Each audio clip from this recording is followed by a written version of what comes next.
Suman MP মহোদয় ওনার উপর যে হুমকি, যে হত্যার হুমকি আসেছে, আমরা সবাই দুঃখ প্রকাশ করছি। আর এই ধরনের হুমকি যাতে আর দ্বিতীয়বার না আসে, এটার জন্য আমরা আইনত ব্যবস্থা নেওয়া উচিত। আর উনার যদি কিছু হয় আমরা রাজপথ ছাড়বো না, ওনার জন্য রক্তের বন্যা বসাবো রাজপথে।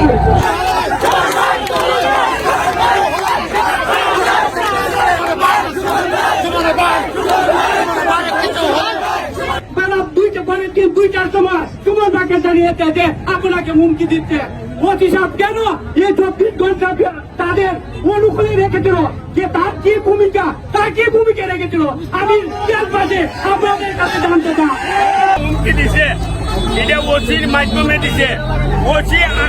ওসি বিলম্বে এদেরকে তথ্য প্রযুক্তির দ্বারায় এদেরকে আইনের আওতায় আনুক। এবং আমরা সারা মাধবপুরবাসী, সারা চুনারুয়াটবাসী বাংলাদেশ সরকারের কাছে আবেদন করে তাদেরকে যেন অতি বিলম্বে শাস্তির আওতায় আনে। নয়তো শুরু হয়েছে, শেষ হবে না। সুমন ভাইয়ের কোনো কিছু হলে আমরা রাজপথ ছাড়বো না। দীর্ঘদিন ধরে বঙ্গবন্ধুর নাম শুনছি, কিন্তু বঙ্গবন্ধুর পরে যে ব্যারিস্টার সুমন ভাই আমরা মাধবপুর সোনারঘাটে যে আস্থা দিয়েছে, সেই মাধবপুর সোনারঘাটের অভিজ্ঞতা করিয়েছে, এর বিকল্প আর কিছু পাই নাই। তবে আমাদের সুমন ভাইয়ের যদি কোনো কিছু হয়, তাহলে মাননীয় প্রধানমন্ত্রীর কাছে এই আবেদন যে যাহাতে নিরাপত্তা, সুমন ভাইয়ের নিরাপত্তা, সিকিউরিটি গার্ড সবসময় থাকে। এই জন্য আমাদের মাননীয় প্রধানমন্ত্রীর কাছে আকুল আবেদন। যে হুমকি দেওয়া হয়েছে, যে উন্নয়নকে ধ্বংস করার জন্য বাংলাদেশের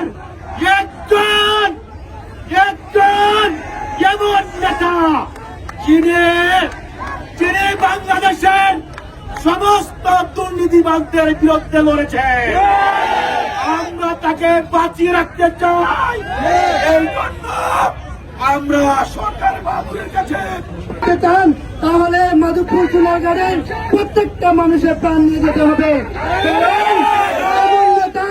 আমরা দেখি নাই, আমরা শুনে গেছি।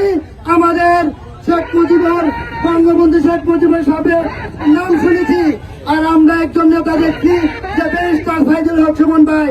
এই সুমন ভাইকে প্রাণের হুমকি দেওয়া হয়েছে।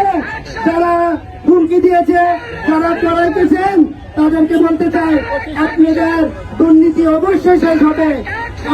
এই হত্যার পরিকল্পনা করছেন তাদেরকে অবিলম্বে আমাদের গ্রেপ্তার করে আমাদের সামনে এলে বিচার করতে হবে। না হয় সারা বাংলাদেশের ঘরে ঘরে আগুন জ্বলে উঠবে, এই লিলিহার শিকার সংগ্রামের রূপ নেবে। অতএব এই পরিকল্পনাকারীদেরকে অবিলম্বে